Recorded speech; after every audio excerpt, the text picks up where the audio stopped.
Hello everyone, my name is Alan and I'd like to talk to you about filtration with super low differential pressure in the semiconductor industry. Mott's unique metal fiber technology enables filter densities as low as 6% while providing a high surface area for particle capture. That means the parts that I'm holding in my hands are 94% open air. This ensures the filter contributes minimal resistance to the gas delivery path while maintaining a high capture efficiency down to 1.5 nanometers. In semiconductor precursor applications such as deposition processes, this low DP is important.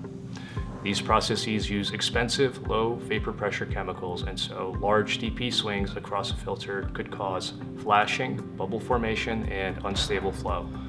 These issues could result in defects and semiconductor wafer scrap. We make sure this doesn't happen by designing highly engineered, low differential pressure solutions like the ones I'm holding in my hands. Visit our website at mottcore.com to learn more.